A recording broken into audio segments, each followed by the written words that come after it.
Welcome to Know Your Mobile. I'm Basil and this is the Asus Padfone 2. The Padfone 2 is one of our favourite devices of late, and that's why we are reviewing it for you, because it packs a lot more than meets the eye. Sure, you've got a phone, you've got a quad-core phone with 2GB of RAM, 720p display and a 13 megapixel camera, but you've also got one of the best bits of convergence we've seen in a very long time. Just dock the actual Padfone 2 into its dock and you get a 10.1-inch Android tablet. This is perfect for giving presentations, for example, or watching movies on. But we're getting ahead of ourselves. Let's kick things off by talking about the actual phone. Starting with the design, and you can see you've got pretty classical design. It's by no means a copycat design. It doesn't look like an iPhone. It doesn't look like a Galaxy S3. There's a very nice bezeling around the base of it. It's really just nice in the hand, simple to hold, not too much going on. You've got a metal rim around the side and all the buttons are located on the right with a power button and a volume rocker. Up at the top is a 3.5mm jack and a micro SIM eject tray. And down below is a micro USB port. Flipping the phone round, you've got this textured backing, and this is a very, you might be able to make out, quite spiral textured. It's not particularly grippy, and it's very hollow around the camera mount. Doesn't do the device justice in terms of the overall design, but everything else comes together beautifully and you don't have to look at the back all that often. Ultimately, we're really impressed with the design of the Padfone 2 as a handset. Standalone, it's very solid, even without the connectivity option of the dock. In the same breath, the dock really does make it an ultimately special device. Simply sliding it in very securely, it attaches both elements together. What you also get is a relatively slender tablet. It's not as beefy as we expected it to be, considering it's absolutely beautiful. You've got also that quad-core processor powering everything along. There's a front-facing camera as there is on the phone, but the rear-facing camera actually uses the rear-facing camera of the phone itself. You've also got the 3.5mm headphone jack from the phone in use, with just a loudspeaker on the tablet, as well as a volume rocker and a power button. Ultimately, therefore, this is effectively a dumb pipe. It isn't a functional tablet at standalone. All the brains are in the phone itself. As far as the screens go, you've got the 720p IPS, Super IPS Plus display on the phone itself. You've got an 800 by 1280 resolution screen on the tablet. The phone looks gorgeous. At that size, it gives it a really strong PPI in the 300th mark. The tablet, in contrast, is around 140 PPI, with the resolution of the original Motorola Zoom, for example, and the Samsung Galaxy Tab 10.1. It really is waning in today's tablet space. And we wish Asus had packed more pixels in there, but hey, they've done that with the Infinity, which should be around later this year. All in all, if you're mainly looking at the phone, though, the screen experience is really paramount, and it is fortunately a very good one. If you're going to be presenting or watching a movie off the tablet, you probably won't notice a lower pixel count. However, if you're going to be reading text-heavy documents, you might prefer to do so on the phone. As far as the UI goes, you've got a relatively stock Android on both. Asus do customize it slightly with quick settings up top. They also remove the on-screen buttons to add capacitive buttons directly below the display. And this is quite nice, actually. A lot of purist Android fans out there really hate when companies do this, but it does free up that whole screen to just be used for icons, etc.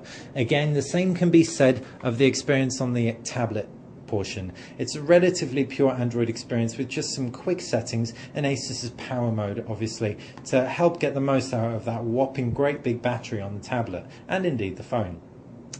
We're not the biggest fans of the fact Android 4.0 is on our review unit. That's Ice Cream Sandwich, but you guys out there, if you do buy it, should be getting Jelly Bean. So we're a little bit jealous of you guys for that. Therefore, we can't really hold it against the tablet. And to be honest, we really found the overall experience so premium that we're not going to hold it against it at all. And we're just going to say look forward to the Jelly Bean and let's hope it's as good as this. In terms of applications that Asus throw on there, they do have 50GB of web storage, and that's their web storage applications that they give you free with this, and that complements the 32GB of internal memory very nicely. What you also get are Asus's other applications like their album and whatnot. Now, they're less impressive, but they don't hamper the experience in any way. The camera's 13 megapixels and you can pull out some really nice shots with it. Low light can get a little bit noisy. There is a flash, which is good, not great. We can actually jump in and show you some pictures that we took when we were at Mobile World Congress in Barcelona, so you can get an idea of the kind of detail levels that you'd expect from this phone. Let's just focus in on that. There you go. You can see, considering the picture, 13 megapixels, good lighting, good combination altogether. Tonal range isn't huge, but there is an HDR mode in there, and you can activate that. Thanks to things like Photoshop Touch as well, there's a lot of room to edit all your pictures. So really, really nice camera results. Like we said though, low light, not the best out there. In terms of internals, we already mentioned quad-core, 1.5 gigahertz, Qualcomm Snapdragon S4 processor, 2 gigabytes of RAM, and all powering along just a 720p display, not a 1080p display. It performs astoundingly.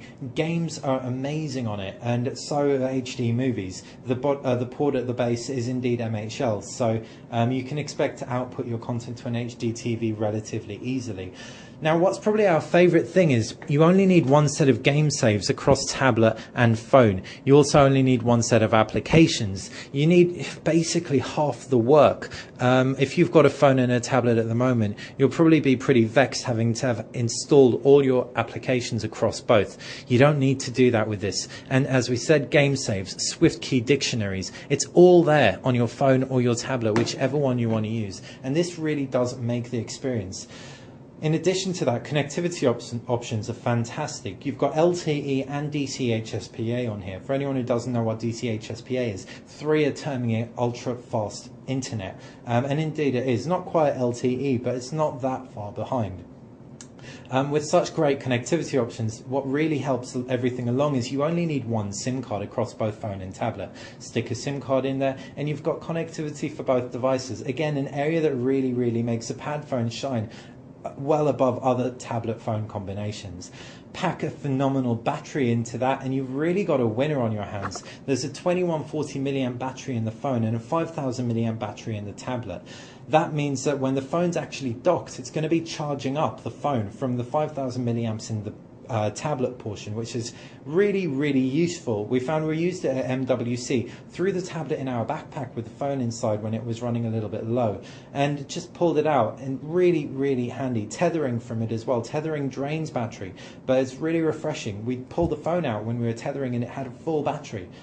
Just mentally, that's a lot for us to get our heads around, and it definitely helps the Android experience along.